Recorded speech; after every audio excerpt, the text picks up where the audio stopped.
No voy a predicar sobre este versículo que os voy a leer, pero quiero que lo tengáis en mente. Al principio ya existía el verbo o la parábola. O sea, al principio de todo ya existía el verbo o la parábola.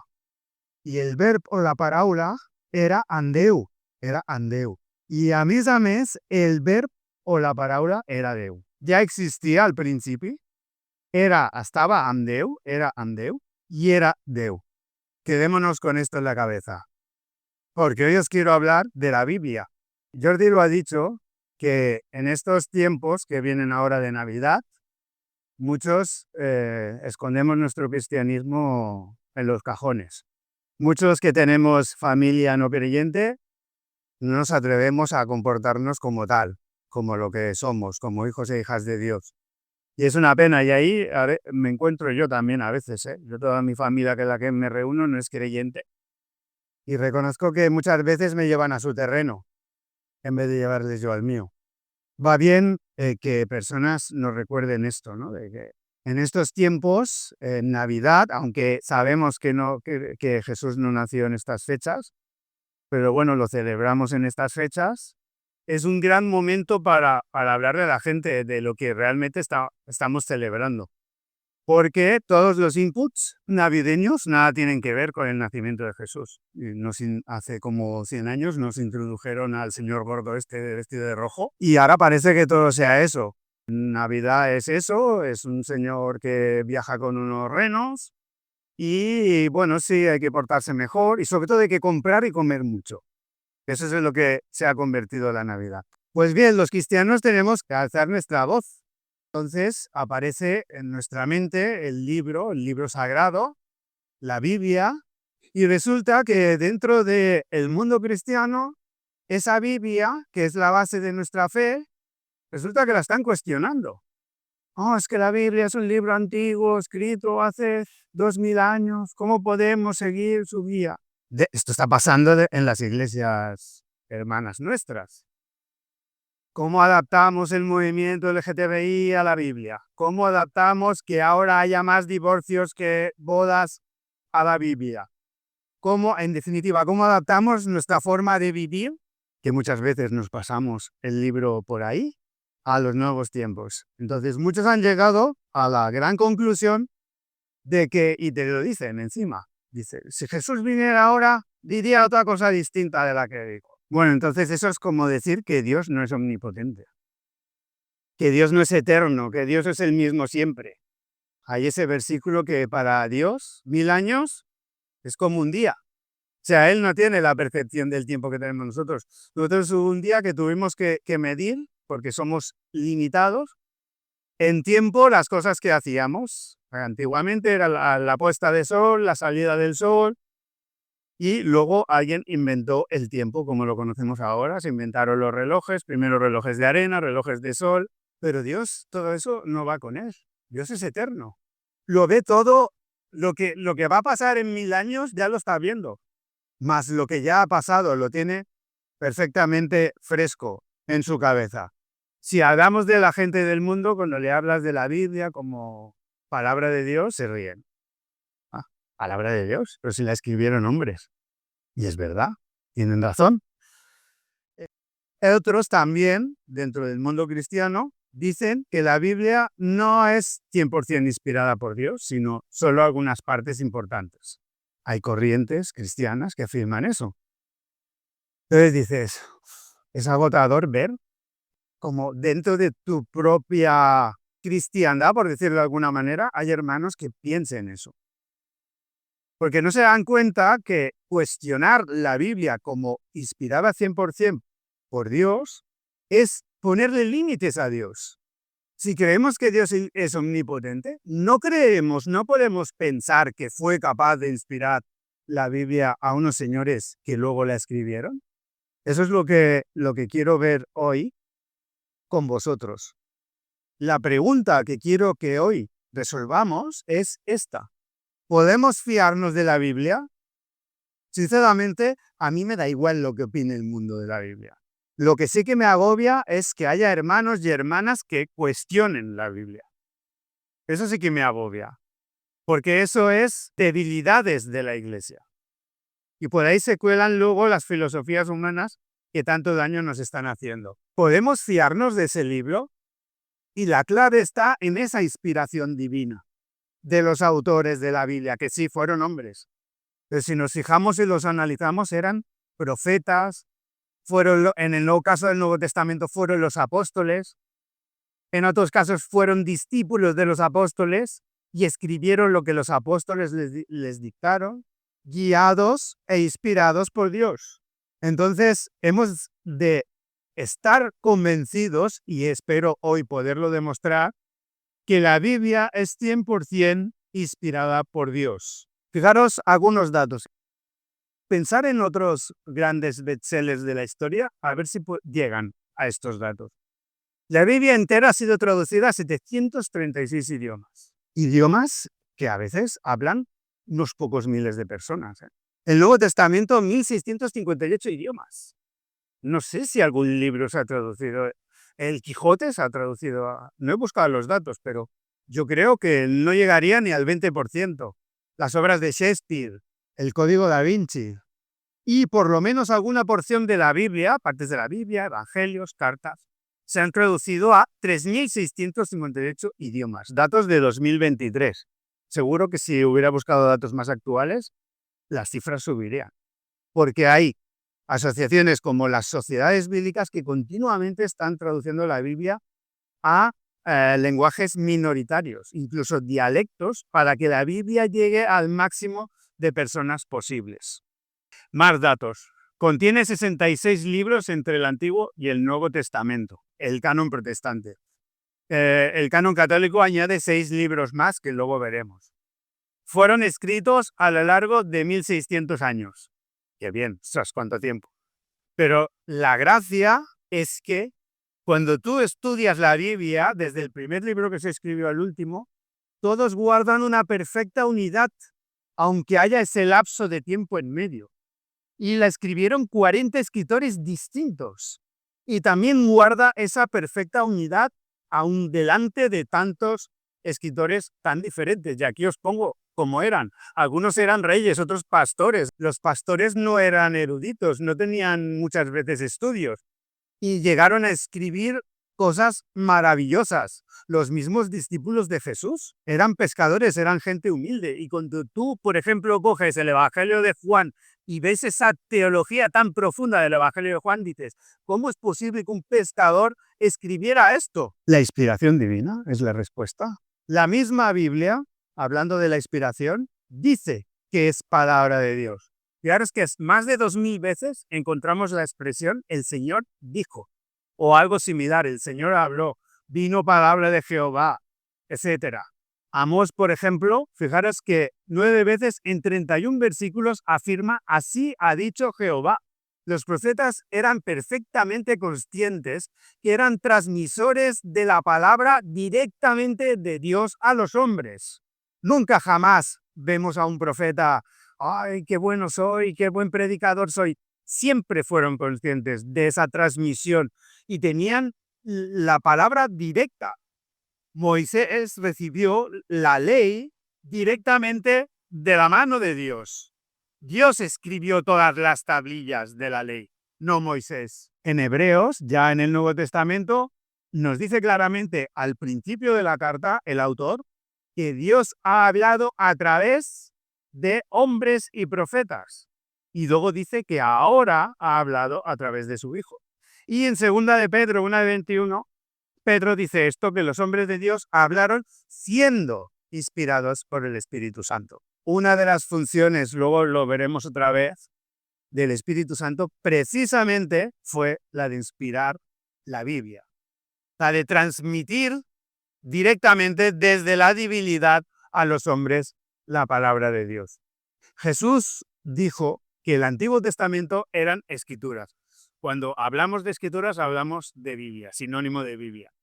Pedro habló de las cartas de Pablo recién escritas que habían empezado a circular entre las iglesias y las puso a la altura de las escrituras del Antiguo Testamento. El mismo apóstol Pedro, sobre el que Jesús dijo, sobre lo que has dicho, que yo soy el Mesías, edificaré la iglesia. Ese apóstol habló de ya las escrituras. Pablo, que estaba siendo muy cuestionado por la iglesia, porque no había convivido con Jesucristo como apóstol, Pedro lo pone a su altura.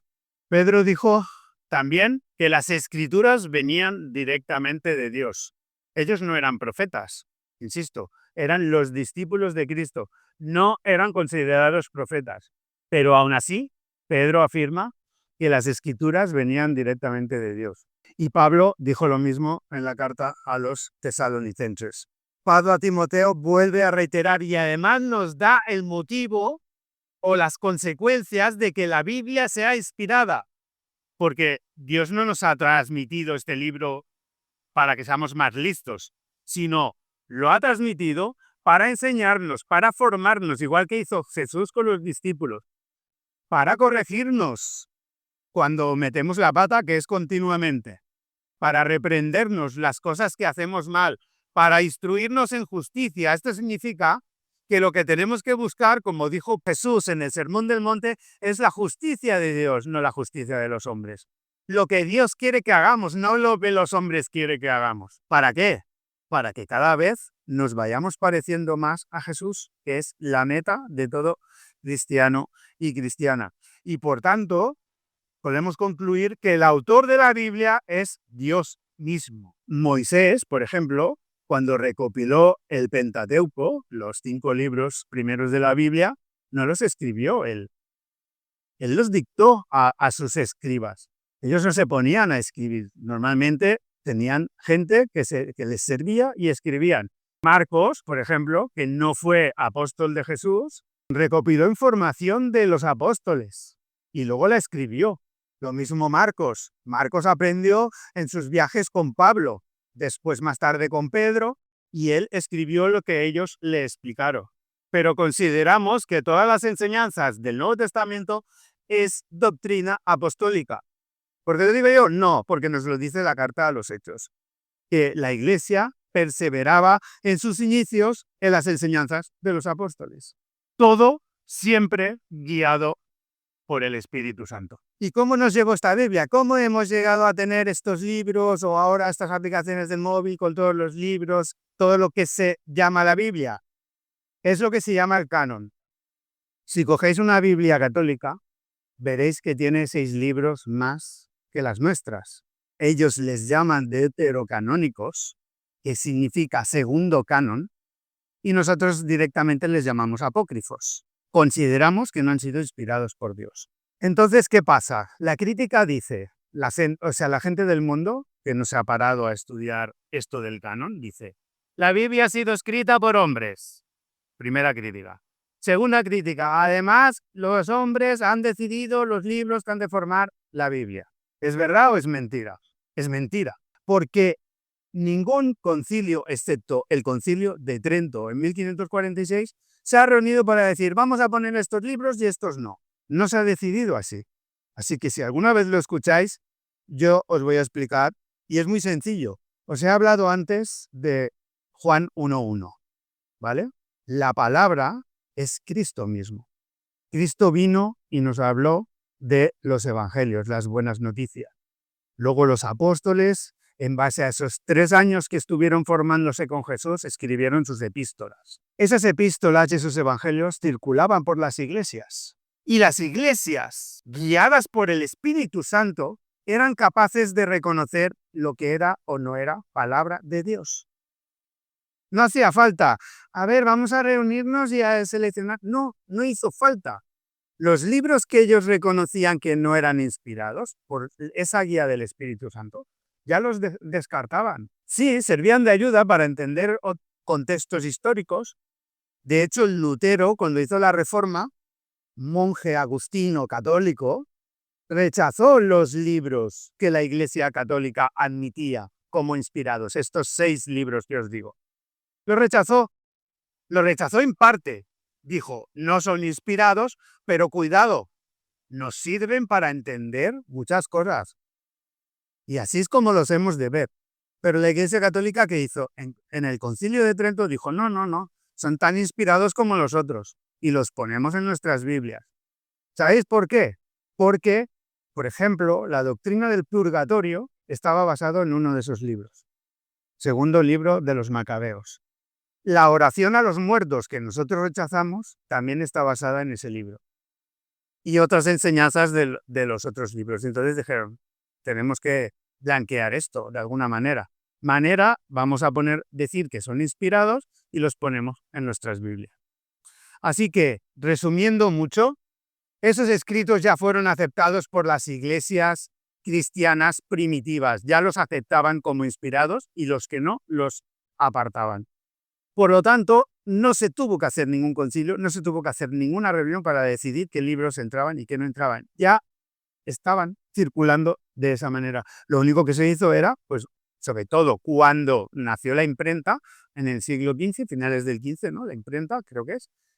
Ya sí que empezaron a imprimirse muchas Biblias y entonces ya sí que se compilaron en libros tal como más o menos los conocemos hoy. Por tanto, volvemos a concluir que el autor de la Biblia no es otro que Dios, porque también guió en esa aceptación de lo que era o no era inspirado. Había una serie de requisitos, se establecieron luego una serie de requisitos, sobre todo a partir de la Reforma, porque había libros que estaban en duda, algunas epístolas estaban en duda, Hebreos, por ejemplo, el mismo Apocalipsis de Juan estaban en duda, y la segunda y tercera de Juan, la segunda de Pedro, ¿vale? Lo mismo pasó parecido al canon del Antiguo Testamento.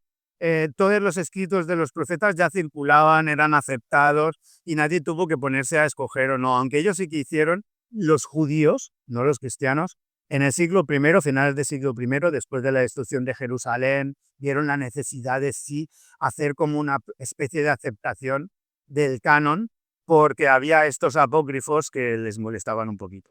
No fue la iglesia la que formó el canon, sino fue al revés. Esto es muy importante entenderlo, porque la iglesia se basó en las enseñanzas de Jesús para existir.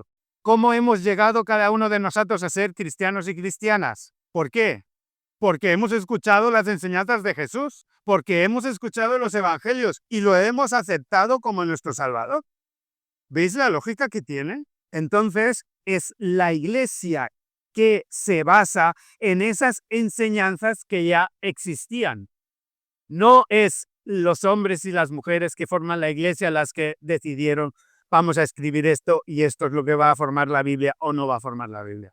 No sé si se ve la diferencia de una postura y otra. Es muy importante. La iglesia nació en base a las enseñanzas que ya existían por parte de Jesús y los apóstoles y por parte del Antiguo Testamento. Y en eso estaban, justo cuando se formaron las primeras iglesias, a eso se dedicaron, a profundizar más en esas enseñanzas. Y esta es la base de la iglesia, del nacimiento de la iglesia. Esta es la base de nuestra fe. Tú eres el Cristo, el Hijo de Dios viviente. Este es el tema de ley que gira desde el Génesis 1:1 hasta el último versículo de Apocalipsis. Gira en torno a que Cristo es el Hijo de Dios, es el Mesías Salvador de la humanidad. No hay otro tema en la Biblia. Incluso el Antiguo Testamento nos lleva hacia Cristo. Es más, si no existiera el Antiguo Testamento, no entenderíamos nada del Nuevo. ¿Este Jesús quién es? Este que nació el 25 de diciembre, supuestamente, ¿quién es? ¿Qué ha venido a hacer? Nos lo explica el Antiguo Testamento. Y los apóstoles y Jesús citaron, lo hemos visto antes, el Antiguo Testamento como escrituras y para explicar las profecías y, lo que hemos hablado antes, las promesas. Que algunas ya se han cumplido y algunas se han de cumplir todavía. Por tanto, la Biblia, el autor es Dios, la compilación de los escritos la hizo el mismo Dios a través del Espíritu Santo. Y por eso tiene unas características especiales. En primer lugar, como es la palabra de Dios, es santa. Por eso le llamamos la Santa Biblia.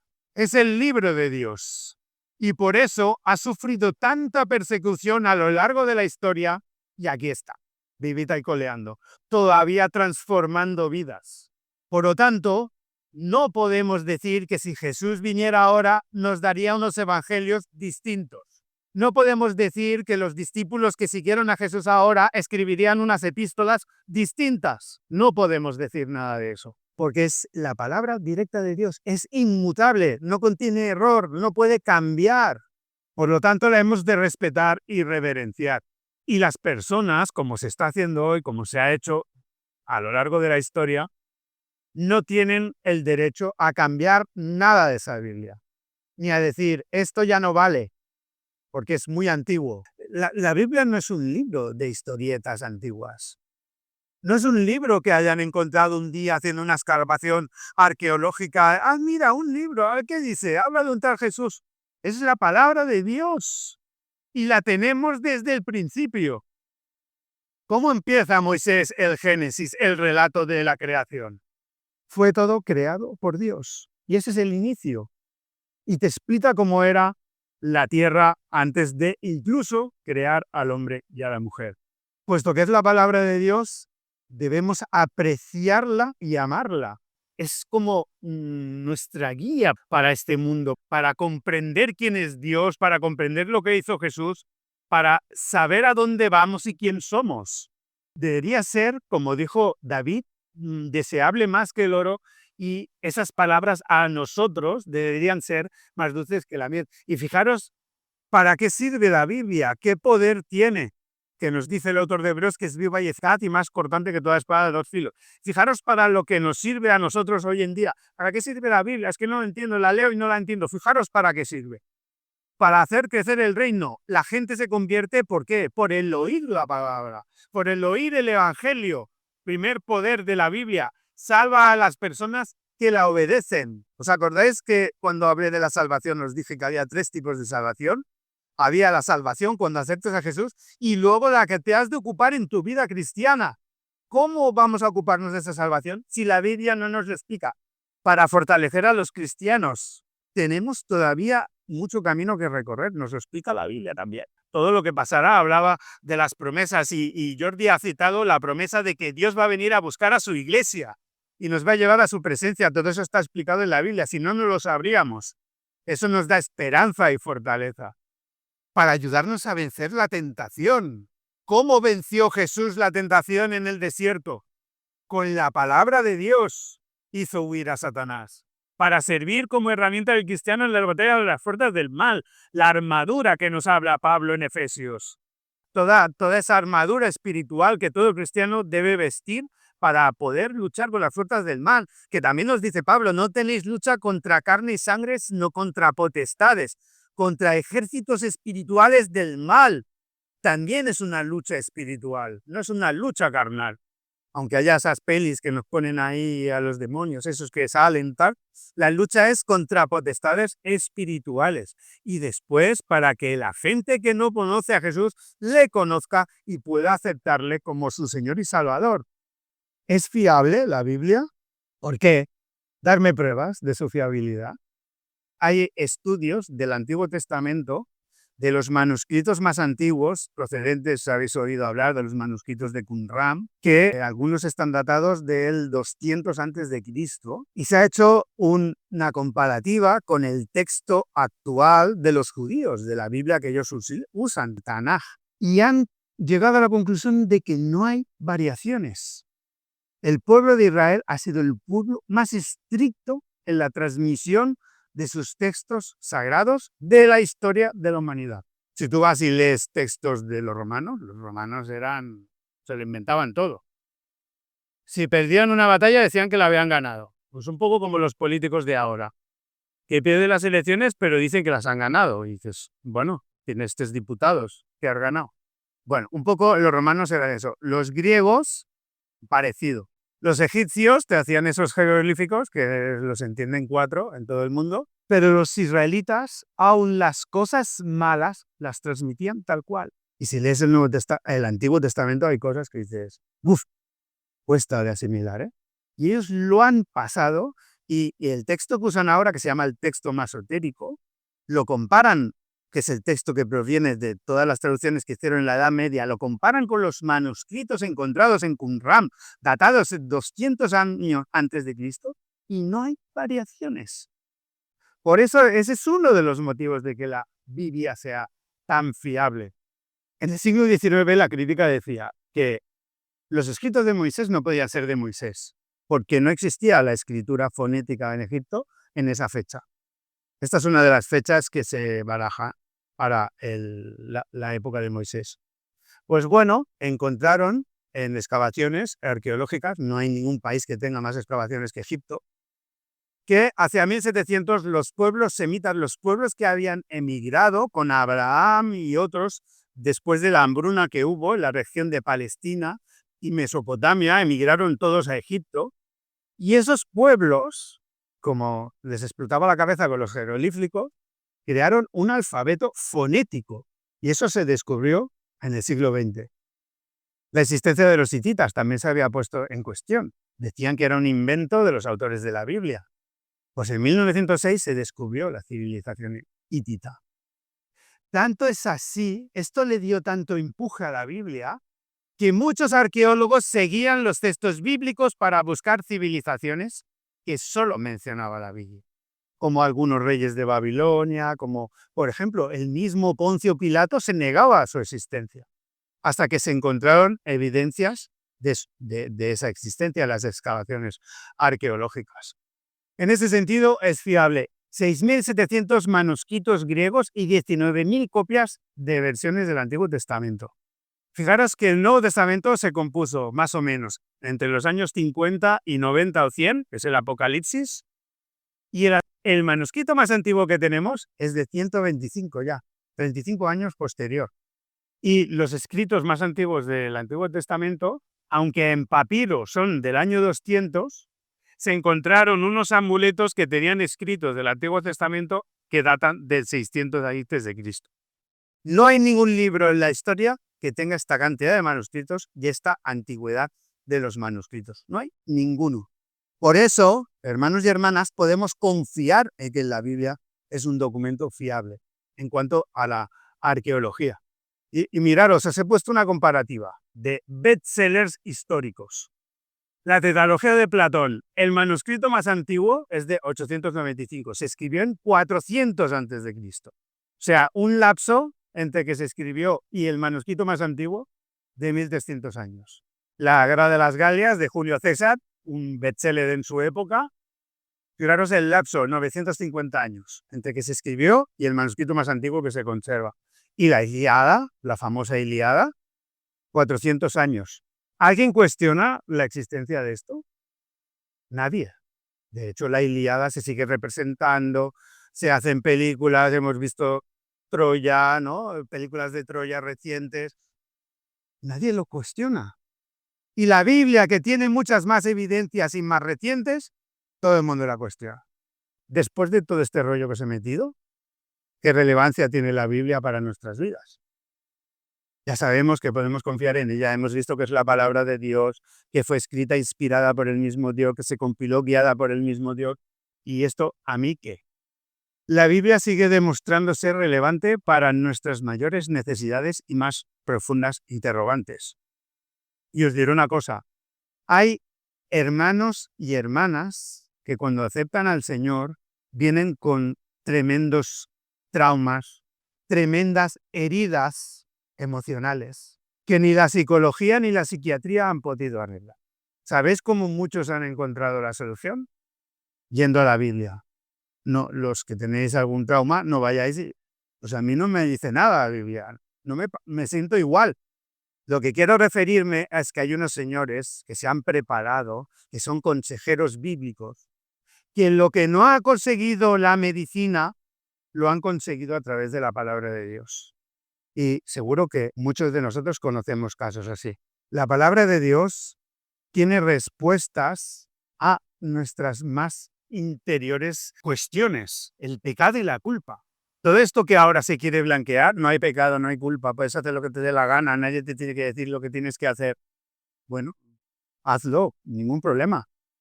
Pero vimos cuando hablamos de la salvación de que hay un abismo que nos separa de Dios, que se llama pecado, y que solo Cristo construye el puente para salvarlo.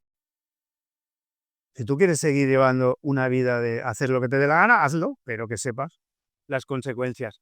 La Biblia nos explica, nos da esa respuesta. Pone de relevancia nuestras esperanzas y temores. Seguimos teniendo temores. Y cuando nos llegan los temores, ¿quién nos da respuestas? La Biblia. Las promesas que todavía están por cumplir. la promesa de que esa cierta salvación que ya tenemos. Consejos fiables de cómo vivir bien, lo que veíamos antes, capacita al cristiano para esa salvación en la que se ha de ocupar, para esa santidad en la que ha de vivir. Y nunca esconde, nunca nos pinta que el camino cristiano sea un camino de rosas sin problemas. Vamos a tener trabajo todos, no vamos a tener ningún problema de salud, todo va a ser súper guay. Jamás en la Biblia encontramos eso. Simplemente lo que nos hace es cambiar la perspectiva con la que vemos las cosas. Nos hace poner la esperanza en Dios y en sus promesas. Nos hace poner la esperanza en ese niño que nació en Belén, que fue crucificado y resucitó venciendo a esa muerte y a ese pecado. Y os dejo ya con este texto de David precioso, a mí siempre me ha parecido brutal este salmo, en contraste con algunos que parece que la Biblia les sea como una carga. Qué pesado es todo esto, hostia, cuántos mandamientos. Y ahora tengo que hacer esto y lo otro. Y ahora tengo que cambiar mi vida, qué palo. Bueno, pues no creas. Si tanto palo te da, no creas. Nadie te obliga, nadie te pone una pistola en la sien para que creas. Ahora, ¿tú quieres que tu vida se transforme? ¿Quieres tener esperanza de una eternidad al lado de Dios? Cree en Jesucristo. Y esto es lo que viene a decir David. Los mandamientos de Jehová son rectos, porque Él es el que los ha hecho y Él es omnipotente. En Él no hay error. Por lo tanto, no dudemos. Alegran el corazón. Vivir según los mandamientos de Dios alegran el corazón, no da pesar. El temor de Jehová es limpio. El temor, la reverencia a Dios, tiene que salir de un corazón honesto, que permanezca para siempre. O sea, a partir de que yo acepto a Jesucristo, el andar con Jehová, el andar al lado de Jesucristo tiene que ser como el aire que respiro, tiene que ser lo normal en mi vida, no tiene que darme pesar. Si tienes ese pesar, ¿sabes lo que te pasa? Que simplemente has cambiado de religión. A lo mejor antes eras católico, ahora eres evangélico. O a lo mejor incluso antes eras ateo y has dicho, ¡ay, mira los cristianos, qué majos son! Llego al local y me dan besos y abrazos. No es eso. Claro que nos hemos de besar y abrazar.